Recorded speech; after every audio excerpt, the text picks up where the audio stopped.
vsakdo, ki se znajde v gorskem svetu v težavah, lahko pokliče 112. Seveda potem operater regijskega centra za obveščanje poveže ponesrečenca z vodjem akcije, ki je ponavadi član društva GRS, ki pokriva določeno območje, in on se odloči o načinu reševanja, ali bo to klasično reševanje peš, ali bo potrebna aktivacija helikopterja. Praktično nikogar pa ne pustimo v gorah, če seveda to, ga ne pustimo. Kar se tiče, koliko je to dovolj oživljanja, rečeno veljajo priporočila, da oživljamo toliko časa, dokler ne pride profesionalna ekipa, oziroma dokler časa nismo izčrpani. To je dovolj oživljanja. Kar se tiče pa helikopterske baze, pa zadeva naslednja. Helikopterska nujna medicinska pomoč je del zdravstva, se pravi, sodi pod Ministrstvo za zdravje. Gorska reševalna zveza je del službe zaščite in reševanja in sodi v Sloveniji pod Ministrstvo za obrambo.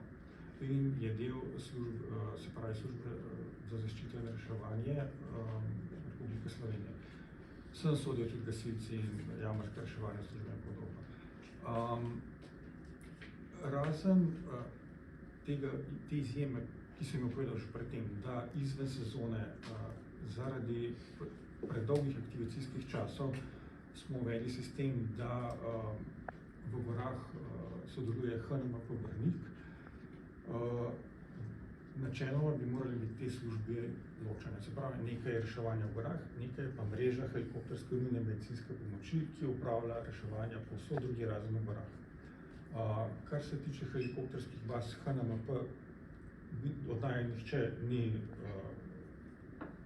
neki funkcije odločevalcev ali vodi tega, oba pa seveda sodelujeva tako pri HNMP Brnik in GRS reševanju.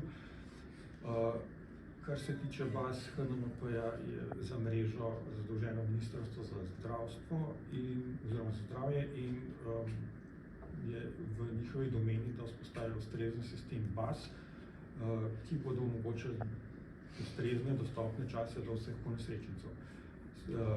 Zdravniki v gorski reševalni službi bi si pa želeli imeti bazo bližje večini nesreč, se pravi nekje bližje ulicam, bližje karavankam. Trenutno nam je najbolj pri srcu letališče Lecce, nismo pa nič navezani, če je bilo tudi izven letališča, ker s tem odpade veliko birokratskih ovir.